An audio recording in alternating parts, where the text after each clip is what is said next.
trabalhos de verão do Max Harrington era cortar a grama do cemitério. Ele e uns amigos tinham conseguido esse trabalho que eles iam realizar por 4 dias seguidos. Eles sempre viam um homem por lá, simpático, sempre chegava pra cumprimentar eles e sempre tinha uma história pra contar. Ele era estranho, mas bem simplório, sempre disposto a ajudá-los. Aquela pessoa difícil de desconfiar. Bem-vindos a mais um vídeo no canal. Se você gosta de conteúdo assustador, bizarro e misterioso, você tá no lugar certo. Toda semana tem pelo menos 3 vídeos longos, todo dia tem vídeo curto, então tem muito conteúdo pra vocês. Se você gosta desse tipo de conteúdo, não esquece de deixar seu like, se inscrever no canal, comentar outros temas que vocês querem ver aqui. As fontes e os créditos estão sempre na descrição do vídeo. O caso de hoje, eu não sei quem pediu pra eu fazer, mas eu tinha certeza que já tinha no canal e que eu já tinha falado sobre isso. Mas é um roteiro que eu tenho há muito tempo, então tamo aqui pra falar de um caso muito famoso e que inspirou diversos filmes. No final eu conto pra vocês quais são. Vocês talvez já devam saber, mas eu não quero estragar o jeito que essa história vai andar. Então, sem mais enrolação, bora pra história.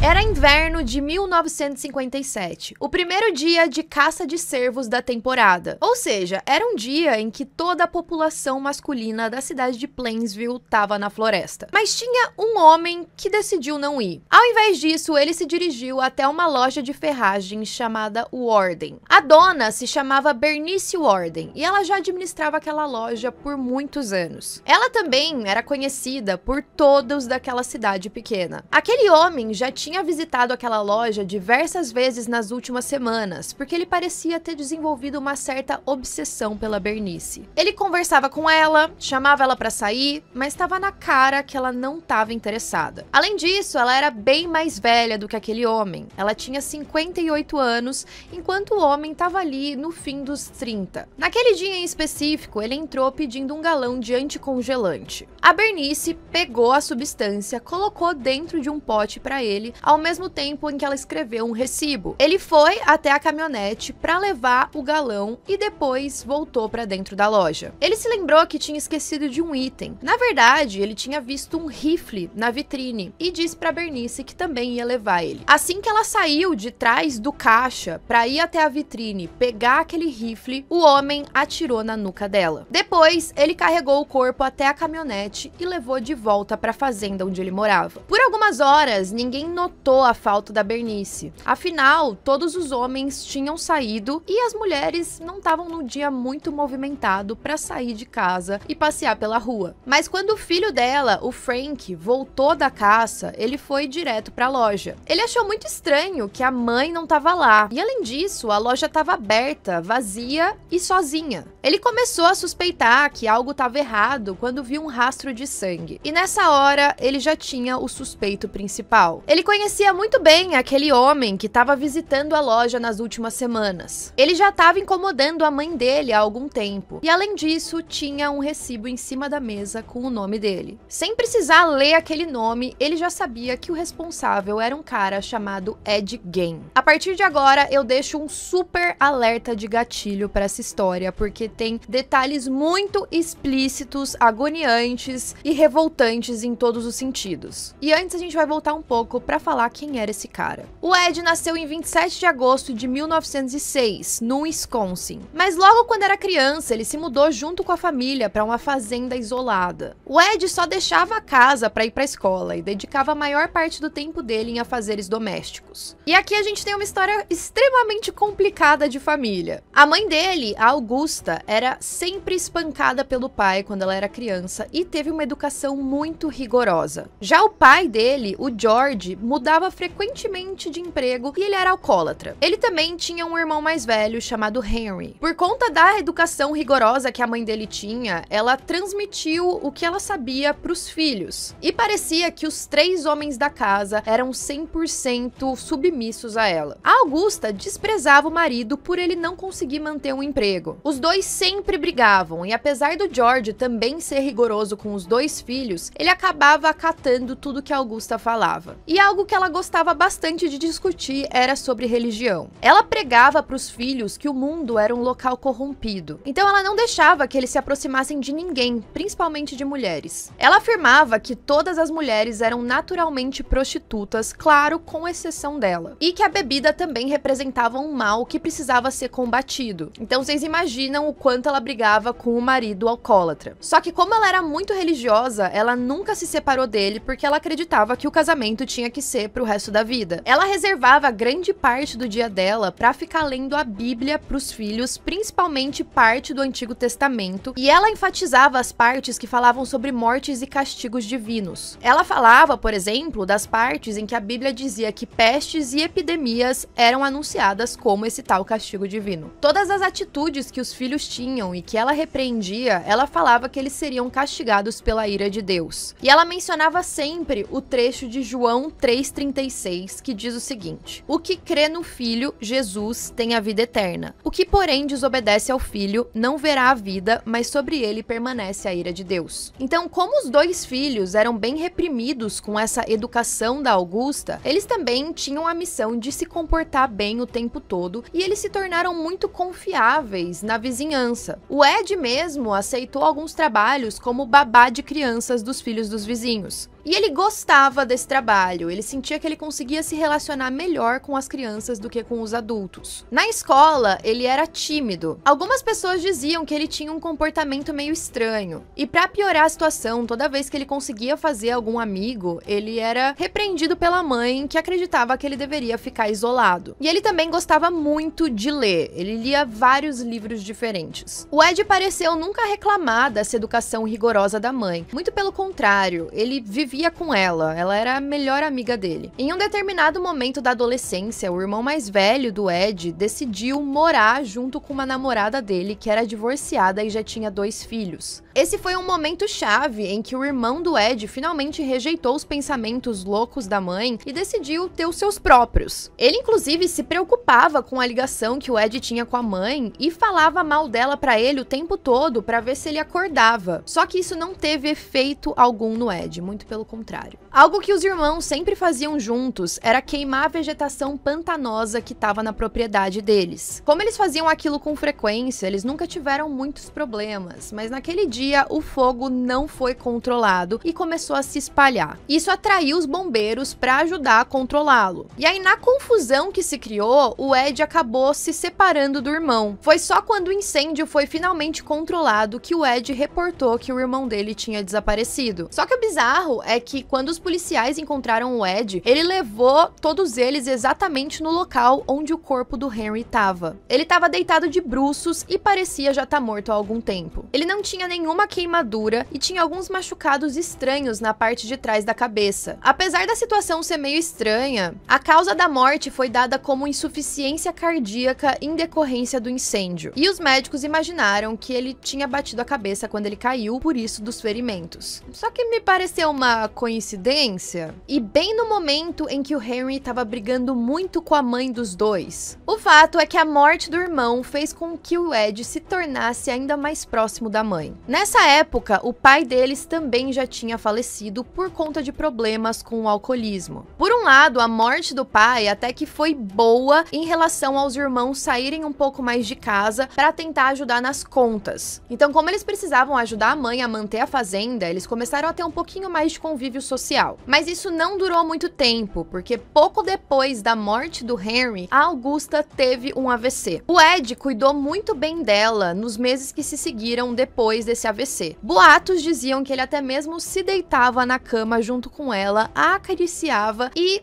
tentava confortar ela da melhor forma possível. Parecia que ela estava se recuperando, mas depois ela teve um segundo AVC e a saúde dela foi se deteriorando rapidamente. Ela morreu em 45, com 67 anos de idade, e o Ed, é claro, que ficou devastado. Ele tinha perdido a única amiga e talvez o verdadeiro amor dele. No funeral, foi reportado que o Ed chorava como uma criança. Agora, ele estava sozinho na fazenda e ele ganhava dinheiro através de alguns bicos que ele fazia pela cidade. E todos ali adoravam ele. A única reclamação é que ele era um pouco estranho, mas ele estava sempre feliz, ele sempre cumprimentava todo mundo. O que poucos sabiam era o comportamento que que ele estava tendo em casa. O Ed deixou de usar todos os espaços mais usados pela mãe dele. Isso incluía as escadas, a sala de estar, o quarto dela. Todos esses locais ficaram intocados, exatamente da forma que eles eram quando a mãe ainda estava viva. Por outro lado, o restante da casa ficava cada vez mais miserável. Ele vivia em um quarto próximo à cozinha e ele acumulava muito lixo dentro da casa. Nessa mesma época, ele passou a se interessar bastante por revistas sobre experimentos nazistas, anatomia feminina e culto à morte. Ele tinha um interesse particular em uma mulher chamada Ilse Koch. Ela trabalhava em campos de concentração nazistas e recolhia pedaços de pele dos prisioneiros. E é nesse momento que ele se encontrava quando a polícia chegou naquela loja de ferragens para investigar aonde poderia estar a Bernice. Assim que eles chegaram, eles encontraram aquele recibo de anticongelante com o nome do Ed. Eles não suspeitaram dele a princípio, só sabiam que ele deveria ter sido a última pessoa a vê-la com vida. Então, os policiais se dividiram.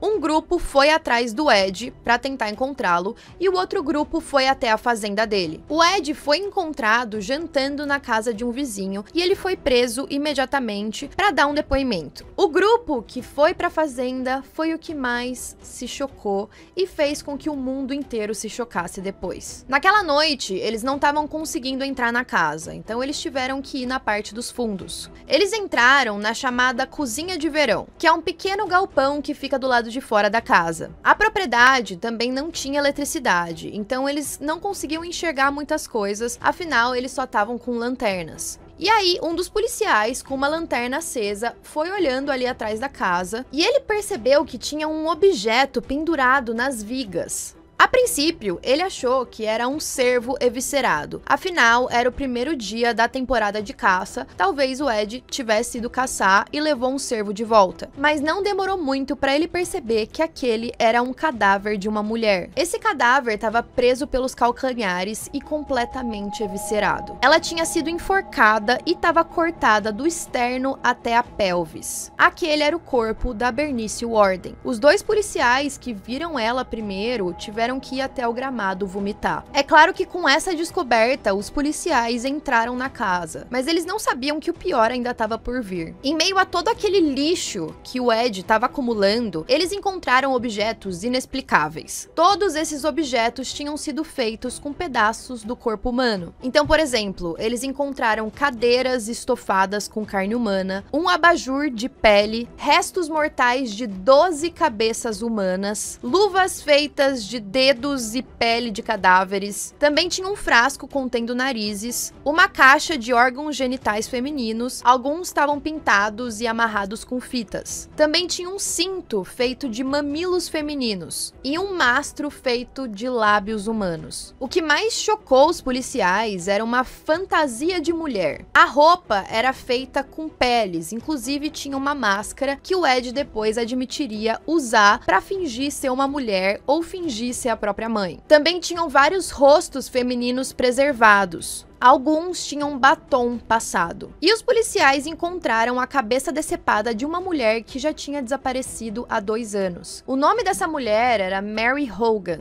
Ela era dona de uma taberna que ficava na beira da estrada, logo na saída de Plainfield. Era um lugar bem modesto, onde adolescentes de 18 anos já poderiam beber. Lembrando que a idade para você beber nos Estados Unidos é de 21. Então essa taberna fazia uma exceção. E quando essa Mary desapareceu, o Ed tinha falado algumas coisas bizarras. Por exemplo, ele falou para um morador: "Ah, ela não desapareceu, ela tá lá em casa." Só que como o Ed era meio estranho, ninguém levava muito a sério o que ele tava falando. Na verdade, as pessoas só achavam que ele tava meio confuso. Ela foi morta em dezembro de 54 e muitos policiais associaram essas duas vítimas do Ed como mulheres parecidas com a mãe dele. Quando o Ed foi levado para a delegacia, ele teve uma certa dificuldade em começar a falar, mas depois de 24 horas detido, ele confessou tudo, mas não antes de pedir uma torta de maçã com uma fatia de queijo. Isso mostrava como ele tinha essa personalidade um pouco infantil. O interrogatório foi bem demorado, mas de acordo com o depoimento do Ed, a gente tem uma reconstrução de como tinha sido a vida dele nos últimos anos. O Ed disse para os investigadores que do ano de 1947 a 1952, ele fez pelo menos 40 visitas noturnas a 3 cemitérios para exumar os corpos enterrados enterrados recentemente. Para os investigadores, era muito difícil acreditar que aqueles corpos que estavam na casa eram de pessoas que já estavam mortas. Eles acreditavam que eles estavam ali com um serial killer. Mas quando eles foram investigar, a história do Ed batia. Com a desculpa de estar fazendo experimentos científicos, o Ed convenceu um amigo dele chamado Gus a visitar cemitérios junto com ele à noite. Eles violavam túmulos de mulheres recém-falecidas e roubavam os corpos. O Gus nunca suspeitou das reais intenções do Ed, e nem sempre ele levava o corpo inteiro. Às vezes ele removia só algumas partes que ele queria utilizar. E o que a grande maioria das mulheres tinha em comum era a semelhança com a mãe dele, a Augusta. Os vizinhos até passaram a perceber que a aparência do Ed estava se deteriorando. Ele andava sempre sujo, ele sempre cheirava mal. E eles também notaram que a fazenda tinha um cheiro ruim. Só que como ele acumulava aquele lixo e como ele era simpático com todo mundo, ele tinha perdido toda a família, ninguém nunca chamou a polícia. O Ed, para os investigadores, disse que todas as vezes que ele fazia essas visitas no cemitério, ele estava em um estado confuso mental, que às vezes ele não se lembrava muito do que ele tinha feito. Ele também admitiu ter matado duas mulheres, a Mary e a Bernice, e também crimes relacionados a outras 11 pessoas. Só que a polícia, na casa, encontrou partes diferentes de corpos de 12 pessoas. Então tem uma pessoa que o Ed não teria confessado, e essa última pessoa é um mistério até hoje. O Ed nunca conseguiu exumar o corpo da própria mãe. Isso porque ela foi enterrada em uma parte muito arenosa do terreno do cemitério. E todos os caixões que ficavam nessa parte, eles eram enterrados, o caixão de madeira dentro de um tipo de sarcófago de cimento. Isso era para evitar que a areia fizesse muita pressão na madeira do caixão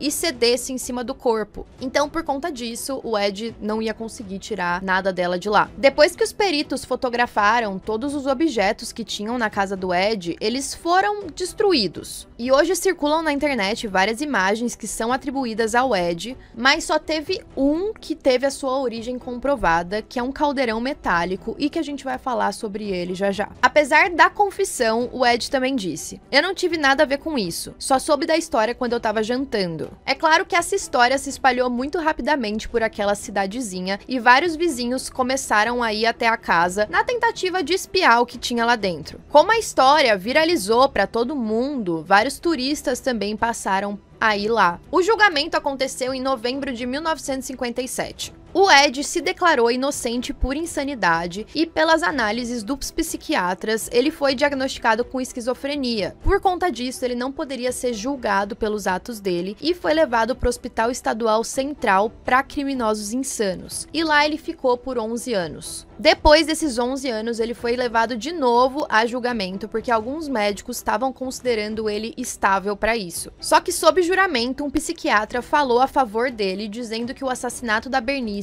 podia não ter sido intencional. O Ed alegava que a arma disparou enquanto ele estava manuseando ela na loja de ferragens e que depois ele não se lembra do que tinha acontecido. Ele até foi considerado culpado em 68 por um juiz, mas em um segundo julgamento que contou com a participação de diversos médicos, ele foi de novo considerado inocente por motivo de insanidade. E aí ele ficou nesse hospital psiquiátrico que ele foi levado até o ano da morte dele, em 84. No hospital, ele era considerado um paciente modelo pelos funcionários. Depois disso, ele foi enterrado ao lado da mãe. O Ed Gein inspirou diversos assassinos da cultura pop, incluindo o Michael Myers. A máscara dizem que é inspirada na máscara de pele que ele fez. E ele também inspirou tanto O Silêncio dos Inocentes quanto o filme Psicose. A casa de fazenda em que ele morou pegou fogo misteriosamente. Ninguém sabe quem colocou fogo ali, mas as pessoas têm alguma ideia, porque os vizinhos, os moradores da cidade, estavam bem incomodados com os turistas que ficavam passando lá, só para conferir o local onde o Ed Gein viveu. Então acredita-se que algum deles colocou fogo ali, fingiu que não era com ele. Eles não queriam que a cidade ficasse conhecida só por esse horror, mas tem relatos até hoje de vizinhos que dizem que as pessoas vão lá até para ver as ruínas da casa ou o terreno onde a casa existia. Até o carro em que o Ed transportava os corpos foi para leilão e vendido por $700 por um carnaval, na verdade por um circo. Esse circo começou a cobrar 25 centavos de cada pessoa que quisesse tirar uma foto ao lado do carro e também era acompanhado de um show de horrores que você podia assistir. É claro que as pessoas vão comercializar tudo, né? Só pra vocês terem noção, a gente tem uma lista um pouquinho maior das coisas que foram encontradas na casa, que incluíam ossos humanos inteiros e fragmentados, uma lixeira feita de pele humana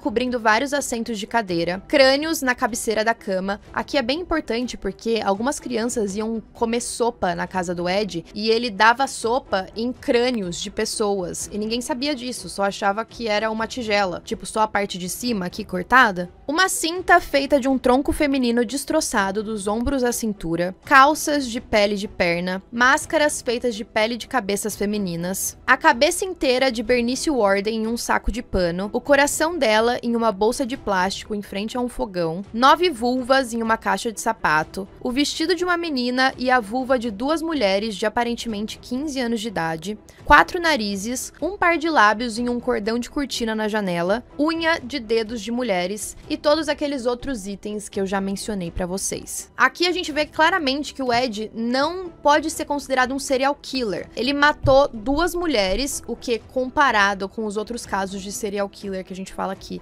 é pouco, mas não me pareceu que foi o mesmo modus operandi. Realmente, a maioria das mulheres que tinham itens na casa dele eram mulheres que já estavam mortas. E sobre o caldeirão que tinha dentro da casa do Ed, algumas pessoas acreditavam que ele usava aquele caldeirão pra, sei lá, armazenar sangue, armazenar órgãos, ou que talvez ele só usasse pra cozinhar mesmo, mas é fato que esse caldeirão sobreviveu e eu já vi esse caldeirão uma vez, porque ele tá exposto no Museu Assombrado do Zak Bagans, que fica lá em Las Vegas. Ele tem uma sala onde tá esse caldeirão, junto com uma pá que era uma das que o Ed usava para poder cavar aqueles caixões enterrados. E é um caldeirão bem grande, ele fica no meio da sala e ele tem algumas histórias assustadoras. Esse caldeirão tava com um dos vizinhos do Ed Gein naquela época, era um cara chamado Dan, e ele adquiriu esse caldeirão por conta da avó dele. A avó gostava de colecionar antiguidades e nunca ficou muito claro se ela sabia que aquele caldeirão era usado para aquelas coisas ou não. Mas vários dos vizinhos que visitaram o Dan reconheceram como sendo aquele que eles já tinham visto dentro da casa do Ed. Todas as pessoas dizem sentir uma energia estranha em volta desse objeto. Além disso, de acordo com o Dan, várias das pessoas que manusearam o caldeirão faleceram poucos meses depois. E ele mesmo disse que ele sempre ficava muito doente, se sentia muito mal enquanto estava com o caldeirão dentro da casa dele e de vez em quando via algumas sombras atrás. Também teve um casal que conseguiu fazer algumas investigações na casa do Ed Gein antes dela ser queimada. E eles diziam que eles viam silhuetas do que pareciam ser mulheres andando por ali e até conseguiram capturar algumas imagens. O Zak Bagans fez um episódio do programa dele falando só sobre essa história, e aí ele convidou alguns dos vizinhos e essas pessoas que entregaram o caldeirão pra ele pra poder contar essas histórias. E aí uma delas, que tinha 20 e poucos anos de idade, teve um infarto um dia antes e teve que ir pro hospital. Então outras pessoas precisaram ir no lugar delas, e aí ficou aquela teoria de que o Ed Gein de alguma forma teria feito alguma coisa com ela, como se fosse algo sobrenatural, porque eles sabiam que ele não queria que a história dele fosse contada. Enfim, esse foi o caso de hoje. Comentem aí o que vocês acharam e até a próxima.